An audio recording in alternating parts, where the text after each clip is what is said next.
Yeah, I mean, you've been through a lot. Yeah.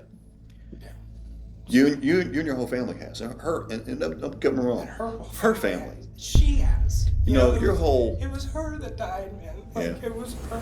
At 34 years old, John Carter would find himself at the center of one of Fairfield, Ohio's most unsettling mysteries.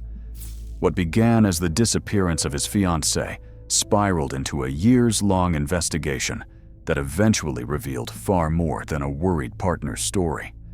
Detectives sitting across from him quickly came to believe they weren't facing a desperate husband, but a man hiding something far more chilling. On August 14th, 2011, Fairfield police dispatchers received a call that would trigger a 12-year legal battle. Carter had been in a 6-year relationship with Caitlyn Markham, and the two had recently become engaged. But that warm summer night, Caitlyn vanished without a trace. Caitlyn was known as a creative, vibrant soul. She was only weeks away from graduating art school, and her future seemed set. That future ended abruptly when she disappeared. From the very beginning, suspicion turned toward John. He had been the last to see her alive around midnight, and elements of his account raised doubts. Between 2011 and 2023, Carter was questioned in over 7 interrogations, each more unusual than the last. Portions of these interviews, released by the Fairfield Police Department, show a man who rambled endlessly, yet repeated the same storyline almost word for word. In those early sessions, he painted a picture of a happy relationship and shared plans of moving with Caitlyn to Colorado after graduation. He described their final night together, a trip to the fair, time at her home with a friend, and then, after the friend left, a simple goodnight kiss before he went home. The following day, when Caitlyn didn't respond to calls or messages, John claimed he rushed back to her house in a panic. Detectives, however, weren't convinced. The investigation stalled for months until April 2013, when Caitlyn's remains were discovered just across the Indiana state line. Wrapped in a tarp and left in a creek, her death was ruled a homicide, though the exact cause couldn't be determined due to decomposition. With confirmation that they were dealing with a murder, investigators pushed harder. By September of that year, John was back in the interrogation room. He had already undergone 2 FBI voice stress tests off camera and failed both miserably. Hi, John. How are you? Nice to meet you. Come on in over here. I got you a chair right over there. John, you want water in with that or anything? Water will be fine. Okay, all right, we grab you. You guys want anything? No, all right. What? All right. How's it going? I mean, Busy time of the year. yeah, I mean, like I was just telling her, I got a lot of stuff going on. You know, I have to go to this funeral on Sunday, and then I just got a new job at Miami Oxford. Oh, did you? Doing what? And maintenance for their power plants at their Okay. campus. What's your status right now? I mean, you got a girlfriend? I do have a girlfriend now. What's her name? Her name is Kayla. We met about a year and a half ago. Mm-hmm. And there's this degree where this kind of thing happens. I feel like, you know, there's no book, there's no proper way of handling it. Mm-hmm. Sure. So the way I feel is, can I kind of explain to you Sure. what happened after the fact? Sure. So after the fact, I fell apart. I was in my house for months. Depression? Yeah, very intensely so. I didn't eat for 2 weeks after. My mom finally got me a quarter pounder, and we were doing one of the searches, and I sat on the side of this hill and was just like, I'm gonna put it in. I'm just gonna see what happens. And I started eating, and then actually I really started eating. Like, I devoured the thing. But it was just like, you know, as I'm falling apart and everything around me seems to be completely ridiculous, I get to a point of the lowest low. And there was a particular instance where I'm driving down Pleasant right here. This is Pleasant. Okay. Millis is right here. Uh-huh. I was driving down there, and I mean, I got to a point where I was ready to go. Like I didn't want to be here. I gotta Suicidal. be completely honest with you. Mhm. I drive across Millis, and what I assume to be a drunk driver or somebody just going really fast, going about 50 or something like that, blows through the red light, blows right behind me, and I remember that at a certain point, I guess instinctually or something, I gassed it, like I went faster, and I instinctually pulled myself out of it, and it kind of clicked in my head, like I want to live, like I want to be alive, I want to exist in this world, and with or without her, I'm still here. And after that, I got to a point where it was just like I need to focus on making my life better and focus on, just kind of maintaining a degree of okay. By most accounts, John wasn't just doing fine in the months after Caitlyn vanished. He seemed almost carefree. Friends and neighbors described him as living his life with little visible concern. Caitlyn's family, meanwhile, was heartbroken when John distanced himself from them shortly after her remains were discovered. Even before that, he had rarely joined in the searches or efforts to bring her home. When asked why, John always had what he claimed was a reasonable explanation. So I started going out with friends and things like that, and I came across Kayla when I was going over with my friend Amber to our friend Sarah's house, and we just started talking and stuff, and I really wasn't expecting to get into a relationship necessarily. I just was kind of, honestly, I was feeling really lonely, but when I met her, it was just Clicked pretty good, huh? yeah, and she had this really wonderful understanding, she was just like, if she came back, I understand, I can go, because I was already telling her, right off the bat, like, this is what my life is, this is what's going on, and she had this understanding that I wouldn't have expected from anybody, and I just didn't want to lose that. So this was 6 months after. 6, 7, Yeah. somewhere around there, yeah. Did you go on any searches with them? I Search went on. parties? I went on some search parties. I did the first few, like a whole. I did every one I could, and then I went. And then Texas EquiSearch came in, and I started doing those. And then they started telling me that I couldn't because I'm sorry. Give me a second. That's fine. Because if I found anything, then it would be horrible, and they didn't want me to do that. So they suggested that I not to. stop searching. I didn't feel comfortable putting up the flyers because I had a lot of trouble. Every time I saw her picture, I would just cry because I missed her so much and I couldn't do the flyers, so I had to do something. I'm sorry, man. That's fine. Let's move up. You heard that her body was found. Yeah. What was going through your mind then? I didn't want to cry in front of the ironically, in front of the police officers, so I tried to keep myself, but I was with my mom when they told me, so I confided in my mom more than anybody. So I went to her, and I fell apart again, and a few days later I fell apart in front of Kayla, and I did not want to do that. And by falling apart, I mean I literally fall to my knees and I can't move, I can't feel. So I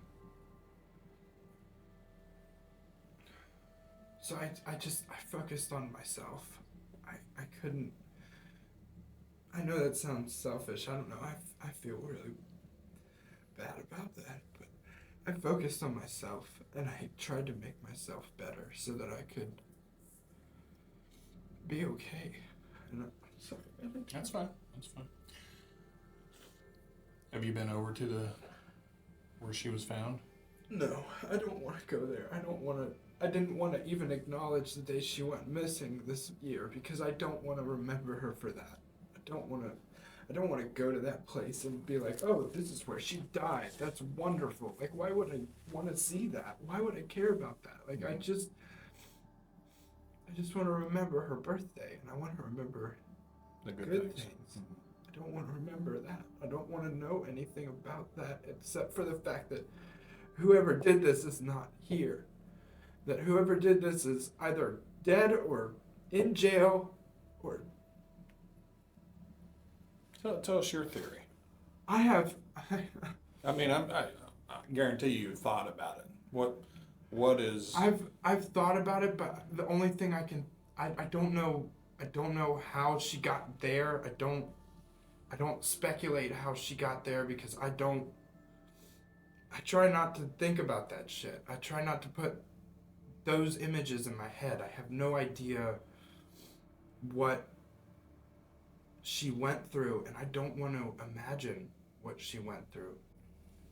Do you know where? Are you familiar with the area where they found her? My dad has property in Laurel, which you can take, because I know that it's on 129 or off 129 or something. 121.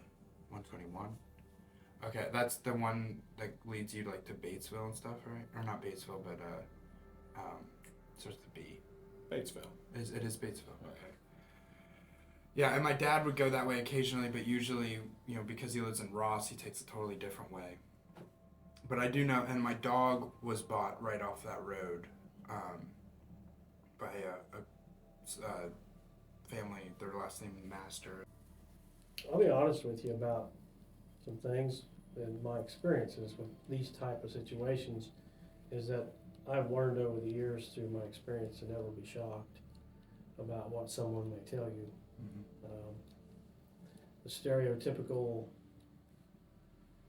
TV monster, or there's always all these TV shows about people disappearing and bad things happening. There's always this evil person lurking in the background. Every story doesn't have that theme. Okay, there's plenty of situations where things have happened that had a very unhappy ending. It doesn't necessarily mean there was ill effort along the way. Okay. So I'm just going to be honest with you and not to be offensive toward you, but I would tell you that I would not be surprised if through our conversation today that you told me something that had not been talked about yet. Simply because you had a intimate, up-close relationship with her, okay? You were with her all the time, and to our knowledge, the last person that I can say saw her living. Because there's no evidence that we've uncovered that there's anyone else. That doesn't mean that's not so. Okay, that just means that we don't have that evidence at this point. Would you be interested in, as far as your involvement, or I should say participation with regard to an investigation, to once and for all be done with it? What do you mean? Well, I'm not asking you to erase your memories of someone that you loved, but I'm asking you, you're here today as a result of police investigating something. You ready to be done with that? I would like the person who did this to be caught. That is what I want. I don't want to just be done. I do. There's a part of me that, just like, I just don't want to come here anymore. I don't want to do this anymore. I don't want to talk about this situation anymore. But this is what I have to do to find out who did this. And this is important to me. And that's why I'm here. That's why I'm talking to you guys. I know from before what these are like, what these conversations are like. I know what I have to go through for this shit. And I'm sorry, pardon my language. Don't worry about it. But I'm here and I'm doing this and I'm talking to you guys about this and I'm taking all this in because I need to find out who did this so that I can actually go out and live a life so that I can know and rest easy that the person who did this is in whatever hell they need to be in. I know you've taken a polygraph before. Yeah, and I really would prefer not to. Okay, let me add. Things are a little bit different. Okay, with them, like I said, this was the disappearance. When, and I can tell you, we do it ourselves. We don't send you to the FBI. We do it They came here. I mean, right. But and I mean, they did it 2 more times. I've been through it 3 times, man. I really. I think what you did take was a voice analysis. 2 of them were voice stress analysis. Right. One of them was a polygraph, and I'm gonna be completely upfront with you. They're bullshit, and the reason why I believe that they're bullshit is because they kept telling me that I was being dishonest, and I sat there and told them the truth. And I'm not going to go through that again, man. I'm not going to do that. I'm telling you everything that I know. And I'm telling you that this is the truth. And that thing does not tell you what the truth is. I agree with you. You know, I mean, you're sitting there and you're seeing that stuff. You know, you're saying, hey, I'm being honest. And you were saying, you know, maybe that in my mind, I did send her a text. You know, I really thought I sent her a text. You know, and there's a discrepancy whether there was, you know, I understand where you're coming from on that. But besides all of that, that text message has nothing to do with this. That text message Right. was me You're going to right. bed, and I'm sending her a message. Like, that has nothing to do with this. With her message. Regardless of whether or not I sent it, it has nothing to do with this. I have, you know, the whole storyline that I told you, and the fact that it's corroborated. Call all the people involved. All of it is corroborated. This is what I did. They looked at my computer and looked to see if I was watching shows, I'm assuming. They, you know, looked at my records. They looked into everything. Like, the whole point was to find out what I was doing at that time. And I'm here to tell you what I was doing at that time. That story is not going to change. Those words are not going to change. I'm not going to say anything different. I don't have anything different. I'm telling you the exact series of events that occurred. Again, the polygraph does not tell you anything. It's not going to give you anything. It's not going to help you with this investigation because it has already said that I was being dishonest. And when the FBI did this, they told me things about this case that they said I was being dishonest about that actually, now that she is found, is complete bullshit. For nearly half an hour, John went on about how pointless lie detector tests were, mixing in comments about family tensions and shifting relationships. Once the conversation wound down, detectives had nothing concrete to keep him there. In the end, all they could do was hand him a business card and suggest he reach out when he felt like talking again. The interrogations John sat through in 2015 and 2016 brought nothing new, no fresh details, no cracks in his story, only mounting frustration for investigators working the case behind closed doors. Still, police weren't about to let it go. Then, in 2023, John agreed to another round of questioning. In hindsight, it wasn't the smartest move. A lawyer would have served him far better. Like I told you over the phone, there's just a few things we want to go with you with. Like I said, this investigation is coming to a close on the prosecutor side of it. You know that Fairfield PD was investigating it. The sheriff's office investigated it. I think, man, you have talked once before. And there's just a few things that I still want to get your thoughts and your feelings on a few things. I know we're kind of texting your memory. It's going to be almost 12 years here shortly. But there again, we're not trying to dredge up any bad I feelings. know, and that's really all this is to me. Like, and I'm not saying that it's all that what you're doing is to Right. me. It's just that like, that's kind of my tension right now. It's just like, coming back through this again and again and again. So. Right. But there's times where, I think I have a better handle now on, that I've talked to some people who were in your, I guess your core group of people, and they told me some. I asked each person to give me a story about Caitlyn, and each one had a different story, but it was something. It was how she touched their lives, which was really kind of cool because each person told me something that no one else knew. Right. Which was kind of cool. Yeah, that's It really was, and I have a better perspective of how she was as a person, and okay. That being said, let's go back just briefly to when you were at the festival that night. You and Caitlyn on that Friday night. Okay, you guys go to the festival. Your thoughts on and prior, I'm going to go back and forth when it comes to some of the statements you've given in the past. Do you still feel, in your thoughts and your feelings deep down, do you still feel that the person who had done this was an unknown person, maybe that was kind of, like you said, stalking, or I think your words were suspicious person that may have back in the day? I mean, honestly, because I can't wrap my head around it being somebody I know. Really? That's really what it comes down to. Okay.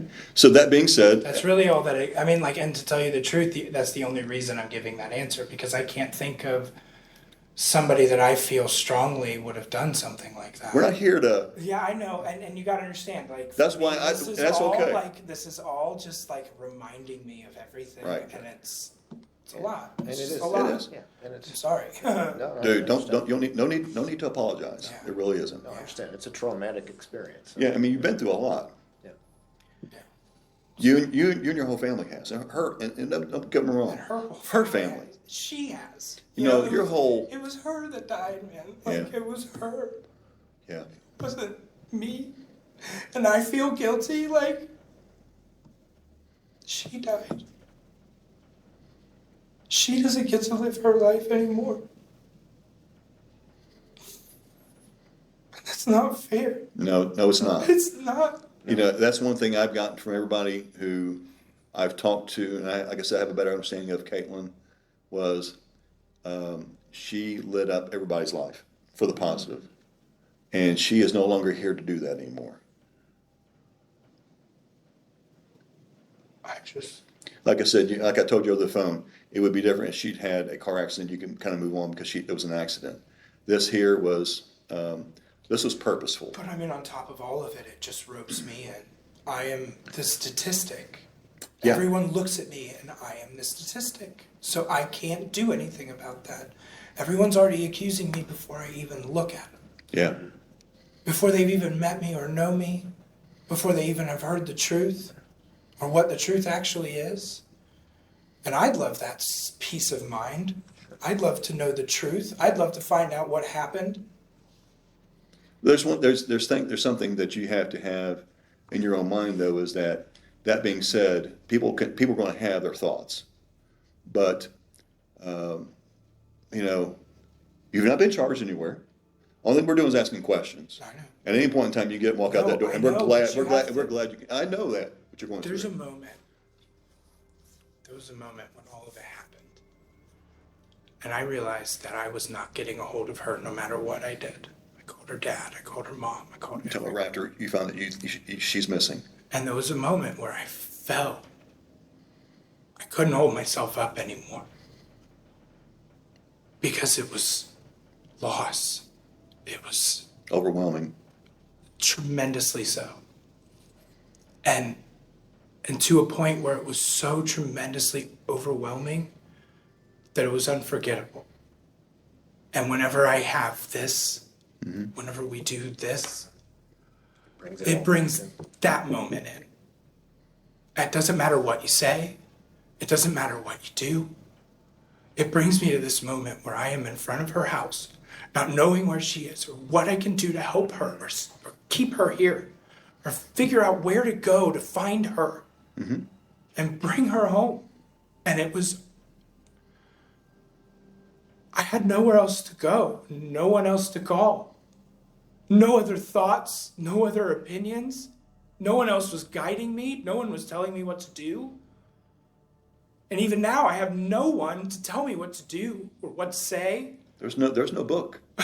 There's no script for this, brother. There isn't. There's no script for you to say, John, this is what you're supposed to do. This is how you're supposed to feel.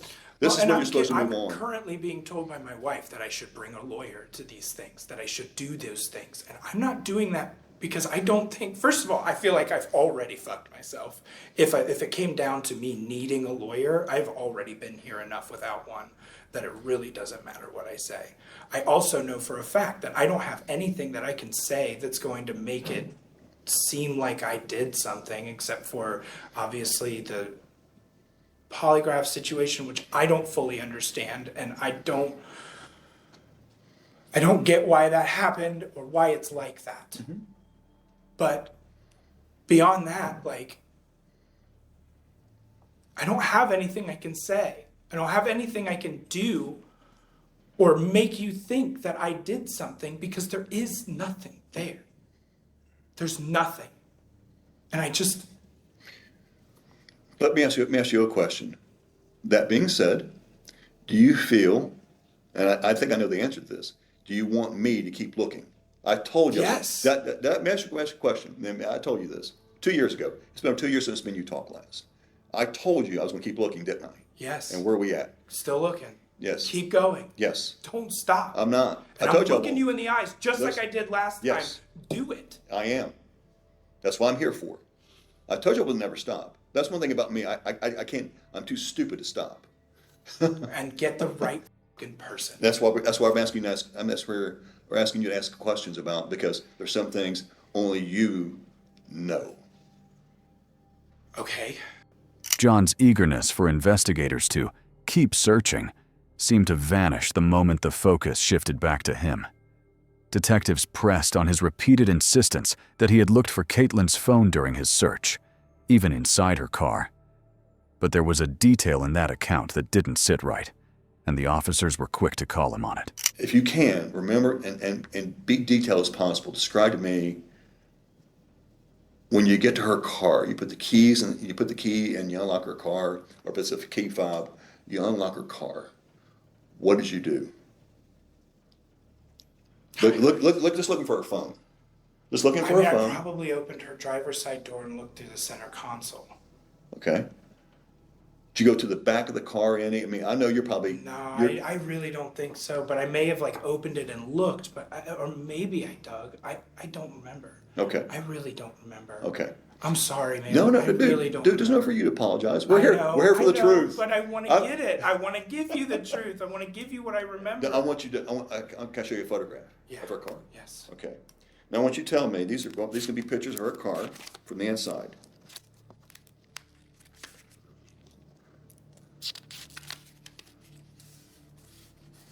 Okay. Now, these are photographs of the inside her car, okay? Now, tell me if that looks like her car to you. Yeah. Okay. It looks dirtier than I remember. Well, you guys are young, and she's going to school, working 2 jobs, and, this is let me move your wire for you. Okay. That's a couple of shots of the outside of the car. Okay. Now, here's my question to you. Caitlyn was about, 5'3"? Mm-hmm. About 130 pounds, maybe? Mm-hmm. Okay. What do you notice about this photograph? That is far back. Yeah. Maybe I moved him when I was looking for the phone to look under the seat, but I don't know. I really don't remember, man. Okay. Well, look at both seats. This is the passenger side. They're both back. So maybe probably, if I move this one, then move that one, and then move them both back to look around, it's very possible. Well, or my question is that, would you have moved those seats? Because I talked to the investigator who took these photographs, and we actually talked to the tow truck driver. He said, all thing the tow truck driver said, he goes, we pulled up onto the back, we backed it up, we drug it up on the skid or the back, roll back, and we stuck it in the garage, and that was that. He goes, so my question is this: both those seats been moved back like that. Is that alarming to you? That is, yeah, that's weird. That's very weird. And this is the back seat. What I'm showing you here. Right, which is that's really tight. I mean, she can't reach those pedals from there. No, probably not. I would say not. I mean, that's a big question to us. It was like, who in the hell is in That her is car very besides? strange. Who in the hell is in that car besides her? Because she ain't driving from the back seat. Well, like I said, I mean, maybe I looked through the car, but I hadn't driven her car recently. No. And you really don't remember you said you're going to I look don't at remember. the console, but Yeah, I mean, I don't remember. the console you're for sure about, right? Yeah, and likely I probably would have moved the seats up and back to check underneath or between the seat, or, to see if I could shake the phone loose from between the seat there. I mean, like, that is something I have done with my own car. I've done it Right, with, we all have. so yeah, maybe I did pull them back and forth. It's a high probability, But I definitely did not move or drive the car. I mean, now you see why we wanted you to come in. I mean, this is troubling to me. That's strange. It is very strange. But like I said, I didn't move or drive the car at all. Okay. I was going to ask, you'd mentioned earlier about, and I'm sorry again, I have not worked on this case like Paul, so I don't know all. You had mentioned that you and Caitlyn, there was some tension or something that It wasn't like a fight, not at all. What it really came down to was Caitlyn was a little bit frustrated that I wanted to keep my night going Okay, while she just went to bed. okay, But I basically kind of treated it like she'll get over it. okay, And that was the tension. Realistically, it was Okay. just that. And I was just like, she'll get over it. so it wasn't like an argument, Not at all. okay, No, like I said, she was just disappointed that she had to be doing school Okay. stuff, and here I go, hanging out with friends, and okay. Then Yeah. how did the documents thing work? How did that, I basically just got there and was like, this is all of Caitlin's stuff, and and Okay. they had a fire pit in the back, but it was like slightly raining, but I was just like, I'm burning it. I just Okay. burnt it. I mean, that's really what it came down to. I see, and she gave those to you before you left? Again, the tension was there, but she's handed me this stuff. We're still going to Colorado. There is no change there. Okay, Like everything is still exactly as it everything had going as been. planned? Pretty much, yeah. Another inconsistency soon surfaced. John told investigators that during the window when Caitlyn was likely killed, he had been at home watching 3 episodes of White Collar. But when detectives pulled his computer history, they uncovered something that didn't quite match his story. So I did find something interesting. So there's 3 episodes of White Collar. Season 2, episode 12, episode 13, episode 14. You said they're about 45 minutes apiece? Something Is like that right? that. Okay. I think so. Then later in the day, I guess after you've gotten up, you look at the plot summaries for the same. No, I didn't. It's on your computer. I mean, I don't know why. I didn't Yeah. look up any plot summaries. Yeah, I mean, so later in the day, I'm sorry, I'm converting this from the military time, but about 3:17, you look at the plot summary for episode 13, which is the one that you watched the night before, which just like maybe just, I don't remember doing that. Did I look it up on IMDb? Like I don't normally do that, so I don't know why. yeah, there is a synopsis, basic plot summary for episode 13, Okay. and then plot summary for episode 14. And that bothered me, I'll be honest, that kind of bothered me a little bit because in some of your viewing, it kind of made sense because like maybe you're about to watch episode 10. I'm talking about like before, like a few days before. And so you looked at a plot summary for episode 9, and that kind of makes sense. We all understand that. Like, oh, what happened in episode? But it was weird to me that you would look at like a synopsis for something you had just watched a few hours earlier. Yeah, I don't remember doing that. I didn't do that. I slept. And I mean, corroboratingly slept. You can ask my mom, I was asleep. Well, I can tell you this.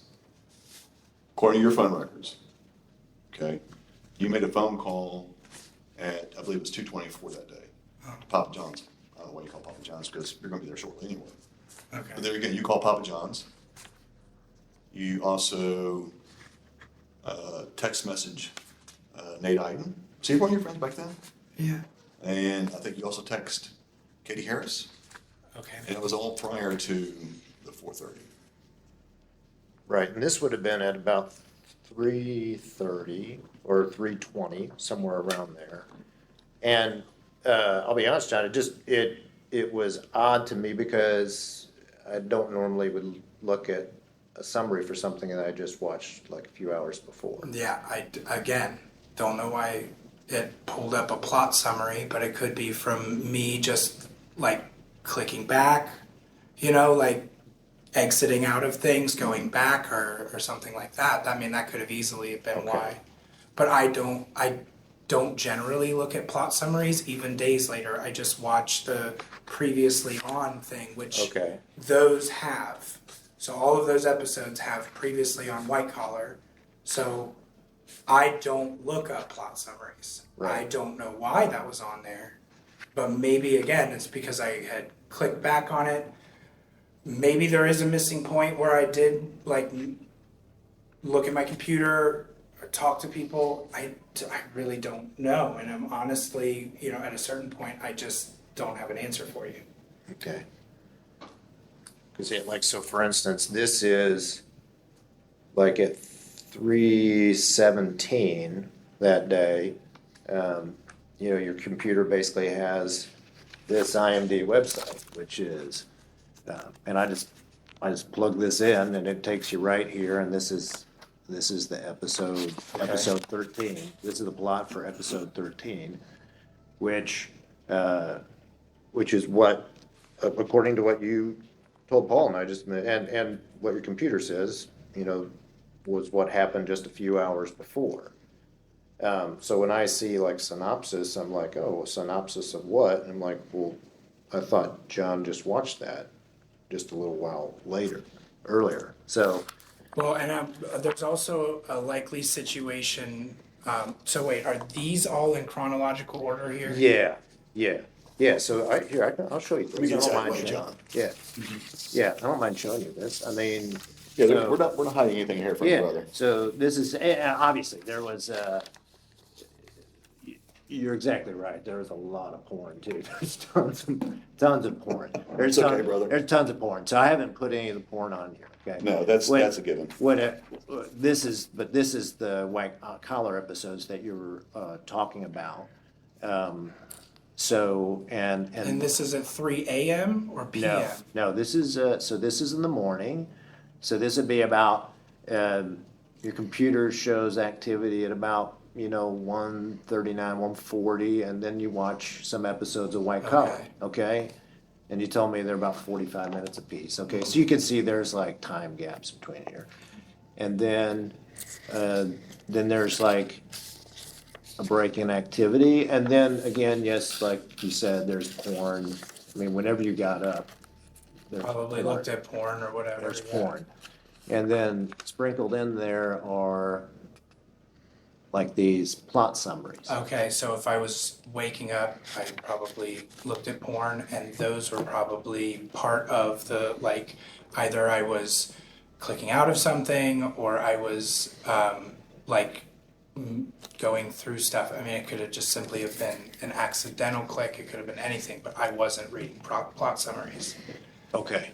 They were just either I was obviously watching it the night before, I got on it the next day, and these things were probably either still up on my computer and I moved around things to get to what I was doing there or what. I don't know, but I didn't look at any plot summaries or read any. But you remember watching these? I remember watching those the night before, yeah. Okay. All three of them? All three I don't of know them? specifically It how was like, many I think I it's, I watched. think it was like 12, 13, and 14. Okay. That's what I think your computer says. Was this normal to go home and watch, like, I mean, were you kind of seem like a Yeah. night owl? Yeah, I stayed up late a lot. Okay. I'm sorry, Sorry. do you have to, No, okay, it's okay. okay. Go ahead, Paul, thanks for, That's okay. I I mean, wanted to try to figure that out. That still kind of is weird to me, but. I don't have an answer for you though. Okay. I don't know computers that well either. Okay, well, yeah, actually, we had talked about this earlier, and it is mega upload. Okay. So you, so mega upload was the site that you use? Yeah, but I mean, a lot of times, especially with like synopsis and stuff, they are like linked to each other, and like if you click on the one thing, then it might open up both of them. But I maybe was clicking out of something and it opened that up. Sometimes when you have the videos themselves up still, like as a background thing, when the thing is over, it'll automatically open. So maybe when I woke up the next day, it just finished the episodes and opened it. I don't know. Okay, But I can't explain computers to you. I have no idea. okay, all right. I can tell you what I know, and I know that I didn't look up those plots. I don't remember doing that. Okay, But that's what I do know. okay, all right, all right. All right.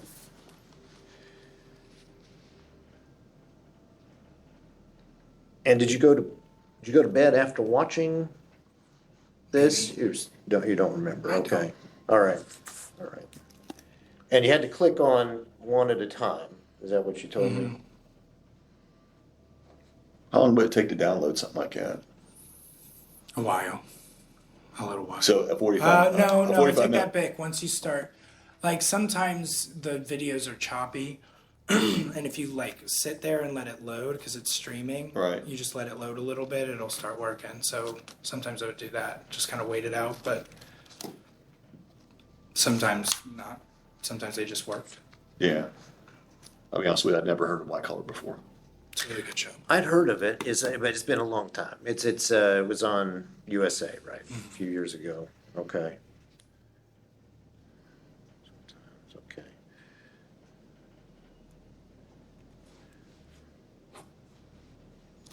You good? Need a bathroom break? No, just ready. I Okay. mean, I do eventually got to go back to work soon. Okay. Okay. We'll try to hurry this up. Let's go back to your guys' cell phones, just briefly. Her phone goes dark at 12:06. Never comes back on. Your cell phone doesn't go dark, what we call dark. We call it goes inactivity at 12:04, and there's no activity for the next 14 to 15 hours. Is that unusual for you to? No, I don't. Like sometimes, especially at that hour, there's no one texting me. Okay. And there's no one, and I don't look at my phone, especially at that time. I don't even know if I had a Facebook yet.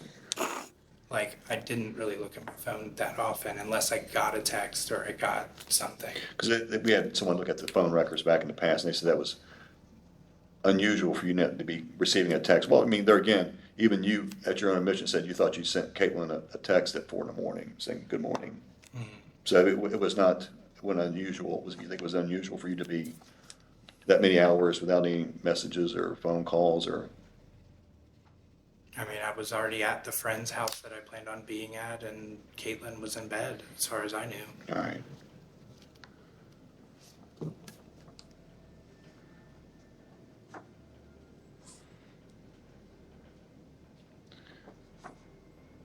Have you talked to any of your buddies about what we talked to them about? What we talked to them about? I mean, be like I Matt, mean, I talked to Matt a little bit, but I didn't. John Palmerton. You ever talked to him any? Mike Palmerton.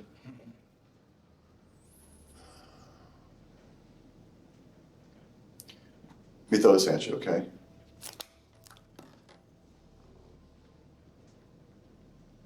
Saturday night, August 13th. Okay? You go to your party with Every Street, burn the documents, correct me if I'm wrong at any point in time, and you come back to the house. Okay? We have information that this is from two different people, that I will tell you the story. Two people are walking down the street, and at approximately between what they say is 1:30 to 2 o'clock in the morning, they see, or they hear two cars coming. And they are juveniles at the time. And they're scared to death because they are juveniles. And you know how Fairfield PD is with juveniles at that time of night.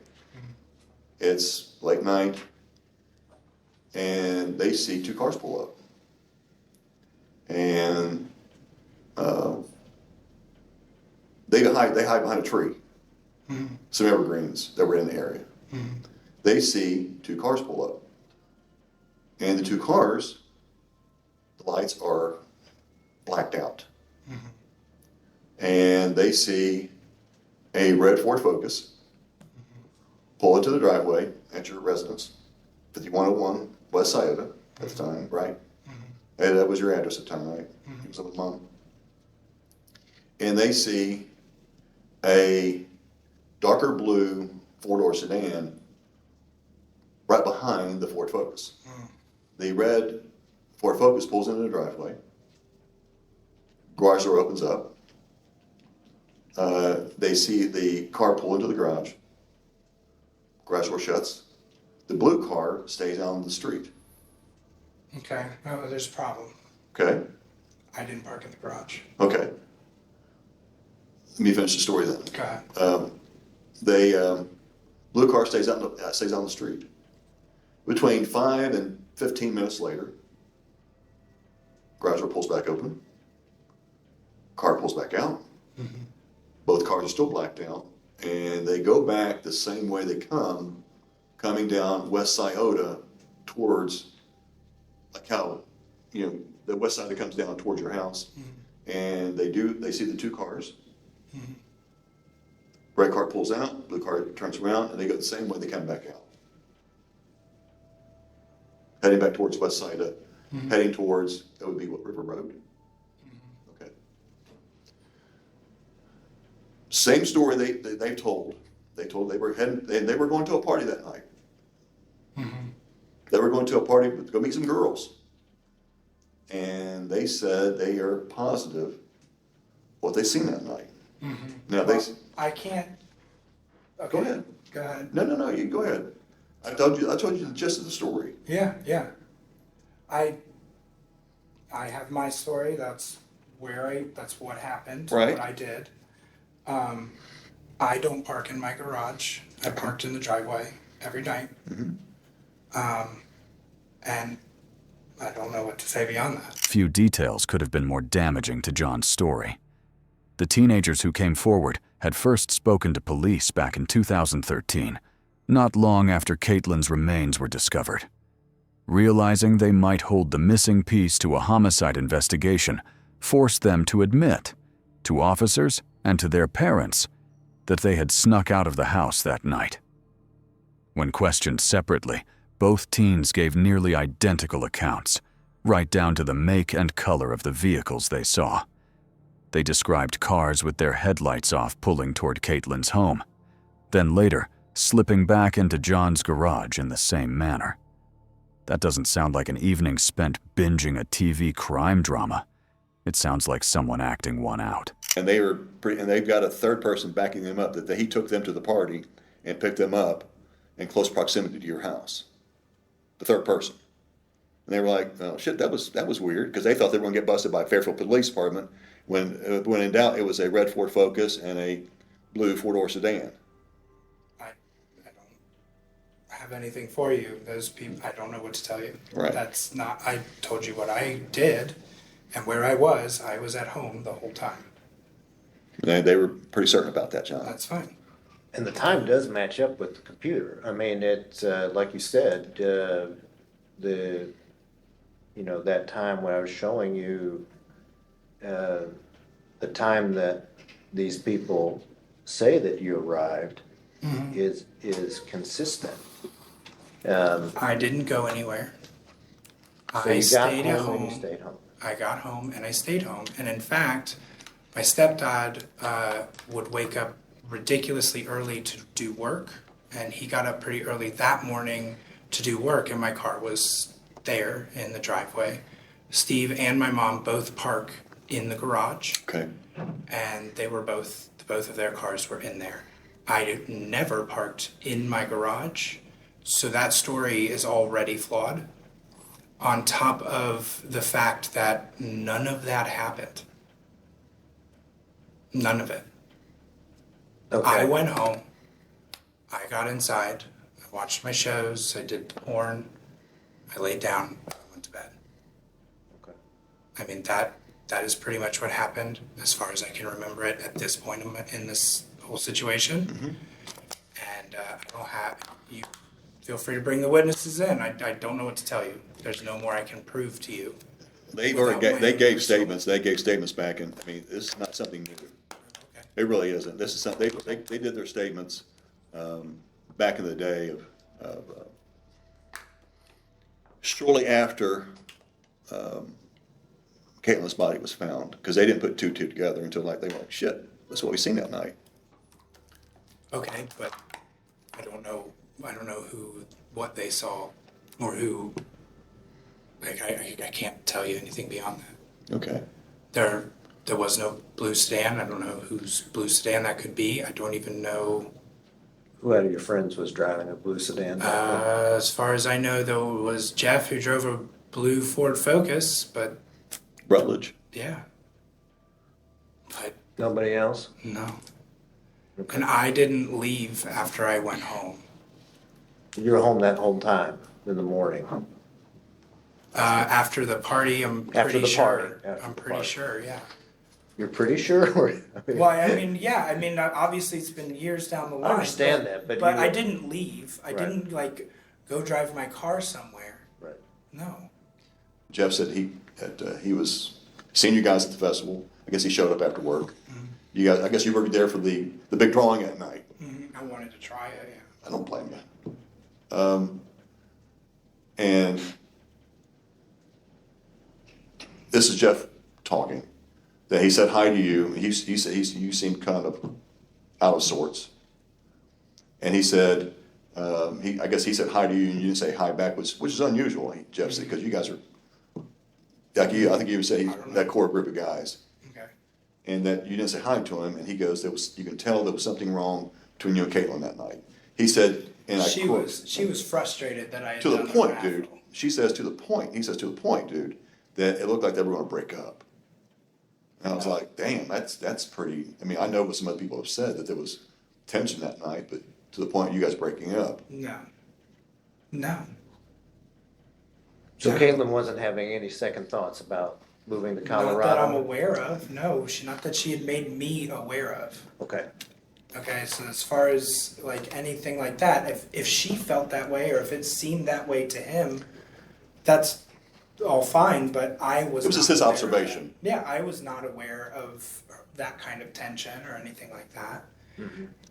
Caitlyn, I remember, was already just kind of tense and frustrated, but all of that again had a lot to do with her getting ready for school to be over, for us getting ready to move, and there was just a lot of things building up around that, but the plan was still the same as far as I knew. Everything was exactly the way it was supposed to be going at that particular time. Right. So Did Caitlyn get frustrated with, I mean, you're now you become a glass blower and, you seem to have found your way in life and stuff. Mm-hmm. But at the time, I think you were kind of bounced around and working and she seemed to be, just my limited experience, she seemed to be really motivated. Very Yeah. artistic, very Yeah. driven, yeah. working. Yeah, I think Was she there- was probably worried that I wasn't going anywhere or doing anything, but at the same time, I still had drive. Mm-hmm. I still had an ability to get things done, and for the most part, while she was in college, I was helping her through a lot of that stuff. like, yeah, her dad paid for a lot of her groceries and stuff, but like, I was a part of her life. I helped her through college. It wasn't just, like, I worked my ass off and I kept working. Mm-hmm. And it wasn't just the money for me, that was for us. And she knew that. Right. So, but was there tension sometimes over maybe having a little different? No, we didn't necessarily, like, I helped her, but we didn't depend on each other for money. Mm-hmm. It wasn't like, you know, I was constantly completely flat broke. But I mean, no, it wasn't like we were fighting over that, over money. That really wasn't ever a big deal. No, I didn't. I wasn't thinking money. I was thinking more. You know, sometimes one person has, you know, they want to get something out of life that's different than the person they're partnered up No, with. I wanted to do art as well. I wanted to be a part of that idea too. But it, you know, no, it wasn't. It wasn't like that. Okay. Was you ever, speaking of art, someone had told me that you were, you would write poetry every now and then, and a couple other people said you were writing a book. Are you a writer? I wanted to. And no, not really. I mean, I like to write sometimes. It's like a hobby, and sometimes I would write poetry for Caitlyn, or if I was really hard up and feeling bad, I could use poetry to help me kind of escape. And yeah, occasionally, yeah, I would write stuff. So have you ever talked about writing a book? Yeah, I had an idea for a book where a guy would, and that honestly happened, the idea for the book happened after Caitlyn passed away. Because the idea behind the book was that a person would lose somebody very close to them, just like I did, because I write my experiences. You know, I can't write something I don't know. And then discover that in their dreams, they're able to control the way that the future goes by going back into their dream and kind of trying to fix things. And there was a point when I was debating whether or not I wanted him to be able to go back and save the person he had lost, or if that he had to accept the fact. And I just had thoughts. It wasn't ever written down as far as I know. Kind of like science fiction, almost. Something Yeah, like. I like sci-fi a lot. It sounds like. So what was the premise of the book? And you said this happened after Caitlyn went missing, right? Okay, so you came up with the idea afterwards. Okay, and the idea dream, is you go in to try to fix. The dream portion of the idea happened before Caitlyn. Okay. Because I actually had a dream where this whole Matt comes into the room of my apartment at the time, Matt Rocamp, and he's like, check it out. There's like this rip in the space, and I go into it, and there's this woman, and she goes, I'm going to tell you how to travel through time. She grabs me and pulls me through the water and throws me forward, and I land in my preschool, like looking at myself, and I'm like, whoa. I start talking to myself, saying, this is going to happen to you, this is going to happen to you, and then I wake up. And it was just such an impactful dream that it made me want to write something that had to do with that. The idea behind not a time machine, but the fact that you can go into your own consciousness, affect your dream, which your dreams affect your day, right? If you have a scary dream, you start off scared. Yeah. You know, so you change time by going through your own consciousness. And that was the whole idea and premise. And then the loss idea came after Caitlyn, because I was trying to use that particular type of writing for that reason. And to kind of work through what had happened? Yeah, and I maybe have written like a couple of starters, but nothing that actually unfolded into anything real. Because I got to bring this up to you. I got to bring it up because I had heard that you were writing a book about people mysteriously disappearing. Oh, okay. So then the book continues. Okay. Right? Because he's been affecting everything in his own brain, Right. that affects reality. This causes you to jump through, and please bear with me. Oh yeah. I'm following so far. Yep. So far. So the idea is that universes are created every decision we make. Mhm. Each person creates the universe that goes along with their choices, even animals, everything. Right or left. Exactly, you know. So in that, because you're doing these dream things, and literally you're going back in time to the dream of that consciousness and affecting everything for the following times after that dream. So the current era person goes back to before time, affects a dream that then affects the trajectory of the future, which is the alternate universe or the alternate choice. And this person goes back into his own head over and over and over again to a point where he starts bringing himself out of the realm of the decision making. You know, we started adding decision after decision, which leads down to this path where the earth and everything around it wants to correct itself. And in order for it to correct itself, it has to evaporate. And so what happens is that all these people start losing their minds because they're on the fringe part of reality, the fringe dimension, where it's almost gone. There's almost nothing left. And so they start to lose their minds. They force people to leave them alone and back away. Again, this is part of a catharsis for me.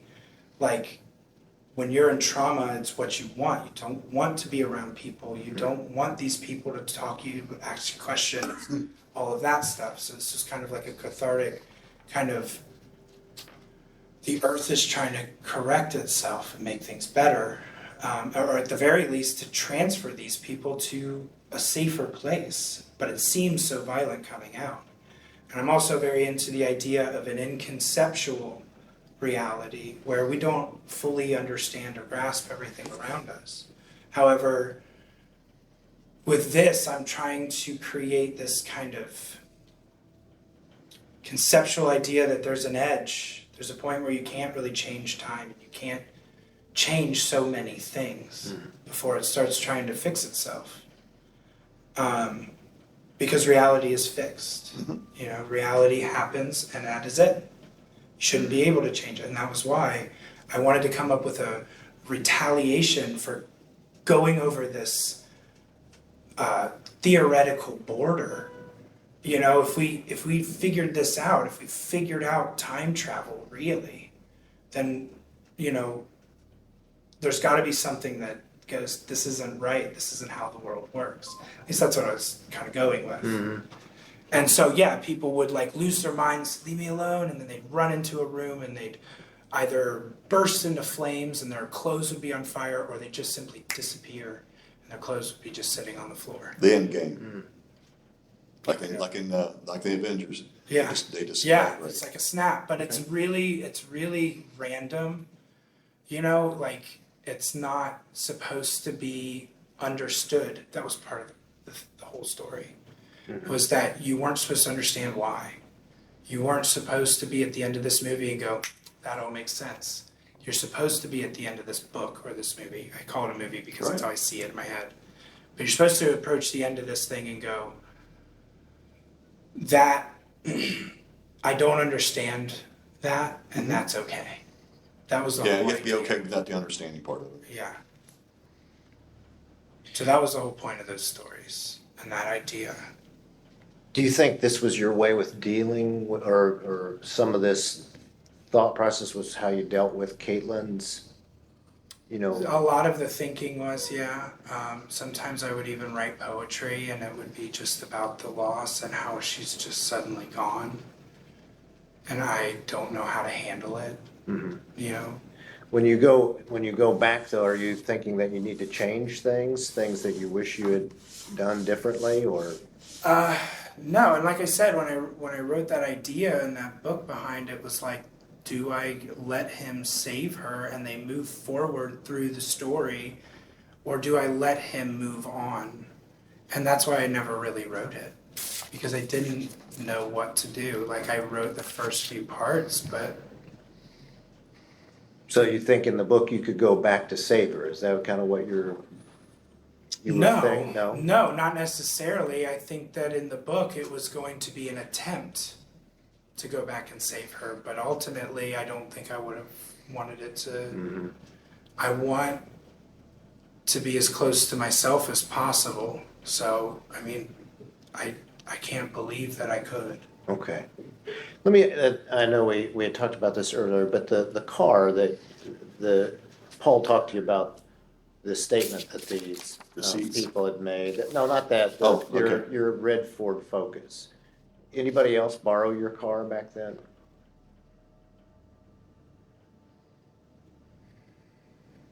Not that I'm aware of, no. Anybody else drive a red Ford Focus that was in your friend group? Yeah, there was one person, but I don't remember his name, and he wasn't around very much. And the blue sedan, the only one that you can think of is Jeff It's Rutledge? Jeff's, yeah. Okay, not any of the other guys, Mike Palmerton, remember. John Palmerton, any of the other guys? I cannot remember now. Okay. I just remember that Jeff had a blue Ford Focus because I had a red Ford Focus. So that makes you remember, That just helped me remember it. Ford Focus. Yeah. okay, so the best of your recollection, you went home that night and watched White Collar episodes. Mm-hmm. So the statements about the red, the car returning and leaving, Yeah, I watched White Collar. I went to bed. All the stuff I had said before. I did not leave. I did not leave. yeah, forgive me, I know I'm going over things I know you've probably gone over, but your phone also was something that I know was examined back then. You deleted text messages between you and Caitlyn. What was that? That was an utter and complete horrific accident. The idea was, again, I'm not great with computers. I'm not at all. And what I had done, the way that the phone worked, I went to just delete a few messages because it said it was going to start deleting all of my messages if I didn't delete some so that I could receive messages. I had been receiving massive amounts of messages about Caitlyn, about everything. So as those started coming in, I started worrying that Caitlyn's messages would start to get deleted. So I went through and carefully tried to select each one. And then when I pushed the delete button, it deleted all of them, except for ones that seemed to be like pocket saved or something. I had like a handful of ones left behind, but it almost deleted every other one. And I don't know why. But I had given the phone. They had all of the information. I had not deleted it before I gave it to them the first time. And I really didn't mean to do that. And I know what it looks like. Yeah, it looks, I mean, I'll be honest, it looks I'm real aware. bad, I'm right? aware of that. But mean, there's you're- nothing I can do Sure. about that. It was a complete and utter accident. Right. Yeah, I mean, again, not knowing the case well as Paul, I mean, that was one of the things that stuck out to me. It's I just understand that, but when- at the same time, like I Right. said, they had the phone. There was nothing deleted when they originally had my phone the first time they took it. That was literally that day. They had my phone for hours, and they didn't copy anything. I didn't make that mistake. I made the mistake of accidentally deleting it before they could make a decision to copy everything. Okay. And it was an accident that you deleted Absolutely. Caitlyn's messages. Absolutely, because I did want to go back and read them. I did want to see them. I had messages from her going way back. So you accidentally deleted her whole? Everything. Everything but the ones that pocket dialed saved. Wow. I'm telling you, every message was deleted. And then they wanted to come to me and say, well, why weren't these messages deleted? I can't explain why those got saved. I don't know why. But almost every other message I had was gone. I had, it shows the whole screen of messages. Right. I had this many messages at the top of my screen. Right. A lot of them got deleted, and I did not do that on purpose. John insisted that nearly all of his text messages with Caitlyn had been erased. That turned out to be far from the truth. Investigators discovered that the only missing messages were those exchanged in the final hours before her death, a detail that raised serious suspicions. Many came to believe that those last conversations held evidence of a blowout fight, or even the end of their engagement. Friends close to Caitlyn later revealed that she had been confiding in them about wanting to leave John. She reportedly felt cornered, admitting she no longer felt drawn to him, that his substance use pushed her away, and that their goals in life no longer aligned. She even expressed strong second thoughts about moving to Colorado with him, the very plan John clung to in his retelling of events for more than a decade. Is there anything else? A couple more things. When it comes to, I know about Carter Lane Farm. How many people have you taken out there on that route to your dad's place out there? Just a handful. Just a handful of people. Yeah, and like The core group of people. Yeah, I mean, that was probably your special place. Is that a special place for you? No. And your friends? It your was close friends? fun to go out there, but that's because it was a lack of supervision. It was the only reason we went out there. Nobody was there to watch us smoke pot. Who would you take out there, if you don't mind me asking? I've taken a few people out there. Taken Matt, Jeff, almost everyone. Different times. But, to tell you the truth, like I said, I pretty much always used a map because it was always confusing. It was always confusing to drive through Indiana. But I also would just use my dad's directions at the same time sometimes if I remembered it, because he would drive out there and then I'd be like, oh yeah, I went out there not that long ago, I can remember. But for the most part, yeah, didn't really go out there that often. It's like, especially by myself. I didn't like going out there by myself because one time my battery died. Twice I've had a shotgun held to me by a neighbor who thought I was breaking into the property. Just not a big fan of any of that. your dad's property? Yeah. Oh, so, Yeah. and they just didn't recognize you, or? Right, because it's my dad's property and I also didn't spend a lot of time there. So he did not recognize me very well, no. Okay. You can understand why obviously you know where Caitlyn's remains were found. I'm aware of it, yeah. Yeah. It's out there in Indiana. It also seems to me, again, Paul knows this case a lot better than me. I think the reason why he's asked you about the circle of friends is it doesn't seem that there would be a lot of possibilities of this type of crime, Outside of like immediate friends, is that what you're saying? outside of a small group of people. And then the body is found in Indiana. That doesn't seem like that would be some random person or random crime. I will tell you this, John. John. It's not my job. All your core group of friends I've talked to, and I mean all of them, have all said the same thing. Caitlyn's not opening that door just for anybody. So the whole adage of who then? Yeah, I don't know. Yeah. I don't know. That's And like what I they said, say the same thing. you asked me my speculation. I Yeah, told and you, that's but what I don't know. And that's what I always wanted to know how you felt, even to this day. Because sometimes hindsight's 20/20. It's been 12 years. You still feel the same way? But what you're asking me is not just do I think that somebody I know killed her. You're asking me, do I think my friends killed her? Yeah. And how do I answer that? Truthfully. I mean, like, I wanna know deep down. I don't know who to accuse. Deep down, I want to know what John Carter Have you looked thinks. into John Harris, who recently killed himself? Because I've always wondered about him, and I don't feel like anybody's ever really done anything about that. I don't understand why, and I don't understand a lot, I understand. but I don't know. And I don't know who to point a finger at. Mm-hmm. I've dug, trust me. But, how do I get that answer? How do I come to that conclusion? Is it a feeling? I don't fucking know. I'll take anything I can get.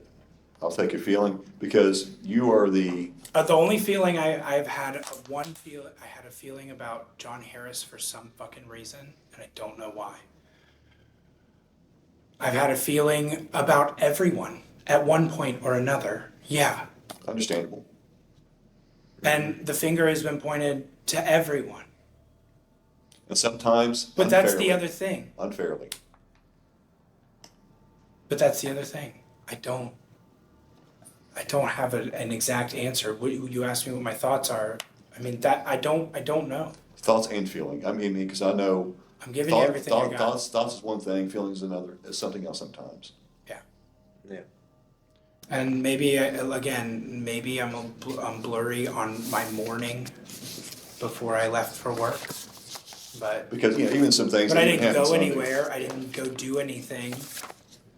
And I had nothing to do with Caitlyn going missing or not being there. And that's what I can tell you. Well, I mean, she did go missing, but then her remains were found. So, I mean, it's worse than just missing. I had nothing to do with her murder. Do you need me to say that? Because I did not do anything to her to kill her. I think that's the first time I ever heard you say that. I did not kill her. I did not murder her. I did not take her. I did not do anything to threaten her life. I did not have an accident. And to tell you the truth, if ever there were an accident, I would never be able to hold that in. I would not be able to look you in the eye right now. And I can tell you that 100%. I did not do anything to hurt that woman. I loved her and I had a life planned with her. And I was not about to lose that. And the fact that I even managed to get to this part of my life, to what I can do now, is something I never thought I could do. I am sorry for the indiscrepancies and the things that you're seeing with my computer, with the phone, with the witnesses who apparently saw me leave a garage that I don't park in. But I you see, can't but give you see you why. any. But you see why. I can see why you're asking the Yes. questions. Okay. That's, Sure. I just want you to I understand can see that. why you're asking the questions because you have to cover everything. Yes. But Yeah. what I am telling you is what I know to be true. Right. 100%. Right. Well, and I think we've talked about the stuff that I've looked at that I'm like, oh, that. Do you That- feel like I may have even helped in your understanding of it, or do you still feel totally lost? I think here? I don't think I'm totally lost. I think you've gone over and given me an explanation, your explanation. So course. I mean, and you helped me understand what I'm seeing. I mean, the text messages still bother me, but you've It given me an bothers the answer. shit out of me Yeah, too, you've given man. me an answer to that. Okay, so I don't. I mean, unless you're not telling me everything, then I have nothing more I the can answer is what it is, right? I'm glad that you've been cooperative. I'm glad you come in and talked with us. Well, and There's a lot of things that I'm sure you wish. You probably wish you had those text messages so you could say, "Look, Mike, right here." here they all are. And Yeah. I would totally give them to you. Basically, I would really prefer not to have to do this anymore.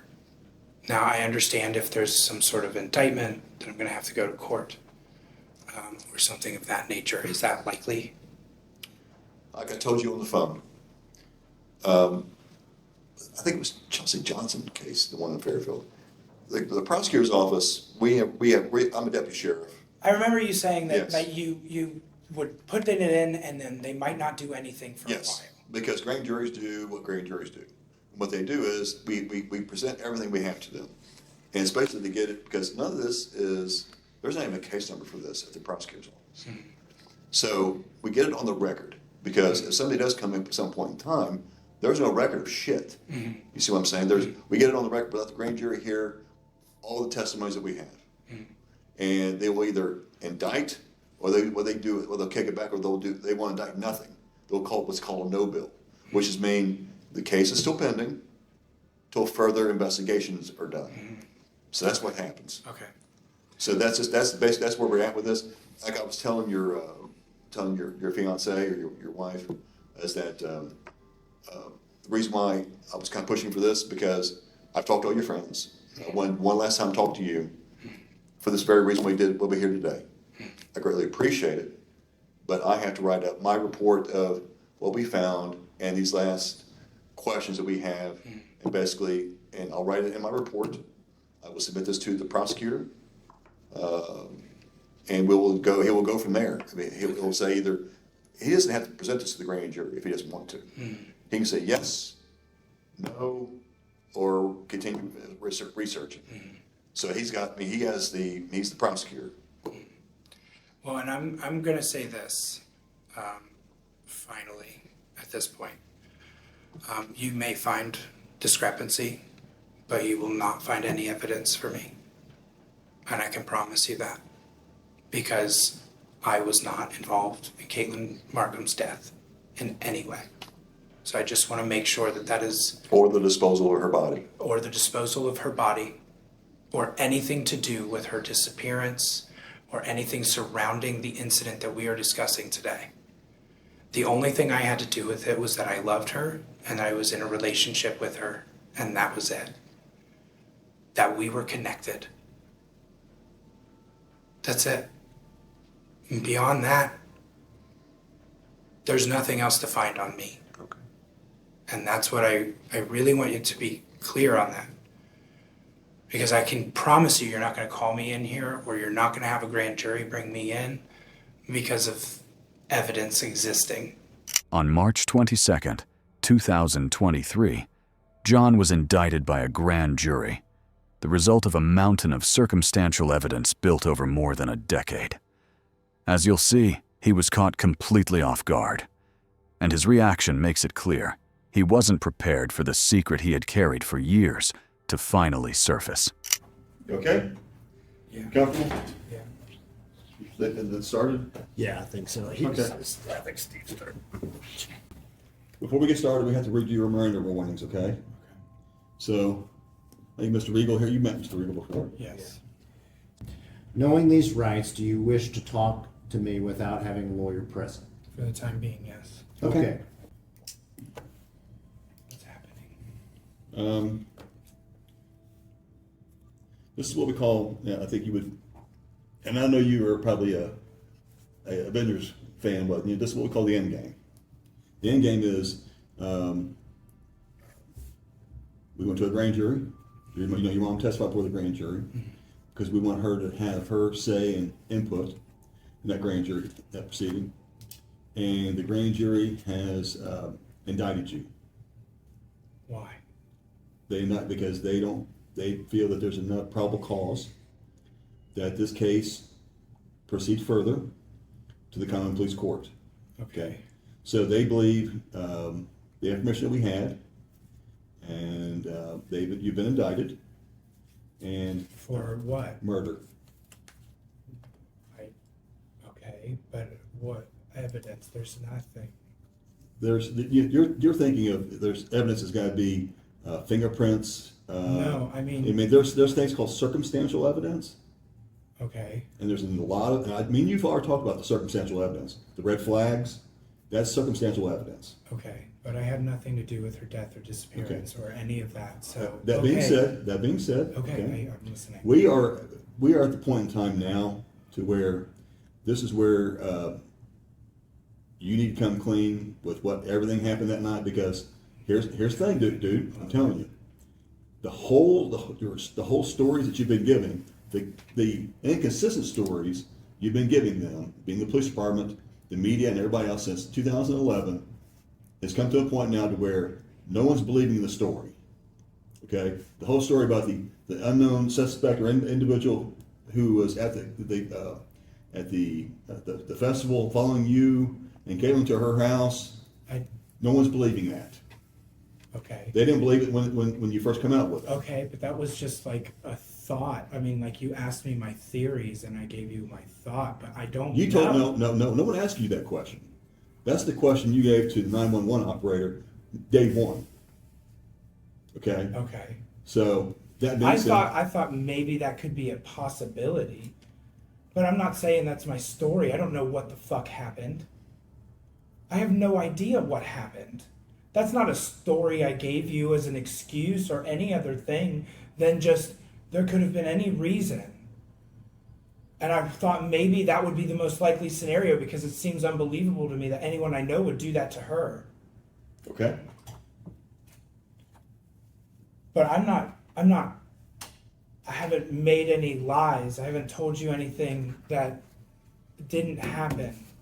So maybe my stories are different sometimes here and Sometimes, John, But there's you not. have your story has evolved constantly over the past almost 12 years. Because it's been 12 fucking years. Yeah, but your story's not. It's never the same story twice. That's the best part about all this. It's never the same story twice. What are you talking about? All your stories. What part is inconsistent or different? You filled out. Do you remember filling out a form early on, like Yeah, shortly, just writing down everything that I writing think down happened. everything? You talked Yeah. about the events of that day, and Yes. it's like, tell us about Caitlyn, and you wrote, she is kind, she has a snaggletooth. You remember that form? That was Vaguely. So you wrote down a whole sequence of events from the day before and the day after in August, and you have events that just like they couldn't have occurred. Like they couldn't have occurred, like, you know, about your mom coming back from David's bridal, and you had all of these other things happening, and then you called the police. Like, John, like, I read through it, and I went through it, and I read it, and went back over it, and this is right after it happened. Okay, can I Say what you got to say, brother. Yeah. I don't have anything new to tell you. So if we're just gonna sit here and question me, There's no more questioning. or expect me to This is confess this. to This. anything, then Let we're me gonna have get to this move out to you, okay? forward. Let me tell you. Because This is where I'm It going had to tell you nothing this. to do with her death or Okay. disappearance, and that's really Right all now, I as of have right to now, say right now. as of right now, okay. If you want to tell us what really happened that night, I'm willing to listen. The prosecutor is willing to listen. No, but we don't want to hear no more of this nonsense about this unknown suspect following you guys. I'm not giving you that. Okay? That's the unknown suspect following me thing. Okay, fine. What I have been telling you and what I've been trying to say is I have no clue what happened to her. What I did, not buying what I that. said. Okay, then we're done. I'm fine. I'm gonna need to get my lawyer. Yes. Please. Okay. Yes, because you'll be Can going I to court. please have a phone call? Yes, when you get to the jail. All right. John, it's 4:58 p.m. Okay, I'm going to put down 4:58. Attorney requested. Well, you need to believe it because it's happening right Yeah, now. well, I mean, This- what you're doing is like it's No, I'm not doing literally anything. no. What has happened, what has transpired, is just it's unbelievable because I really have nothing to do with any of this. With what you're accusing me of, I have nothing to do with it. John, look. I didn't have. He's invoked. Yes, Okay. look, you've invoked your rights, okay, at this point, so we really can't go any further. Understand? Fine. Okay, so I'm writing it down at 4:58 p.m. And should we stop the interview at this point? Yes. Yeah. John Carter's trial quickly morphed into one of Ohio's most dramatic courtroom battles in years. Initially facing 2 murder charges, he ultimately accepted a plea to involuntary manslaughter, essentially admitting guilt in exchange for a lesser offense. Despite a push from his defense for probation, the judge made his stance clear. Carter showed no remorse. As a result, the judge imposed the harshest sentence allowed under the law, 3 years in prison. It might sound startlingly lenient for taking a life, but here's why that sentence exists under Ohio law. Involuntary manslaughter is treated as either a 3rd degree or, in some cases, a 1st degree felony. In most situations like Carter's, the punishment range tops out at 3 years, unless multiple aggravating factors are present.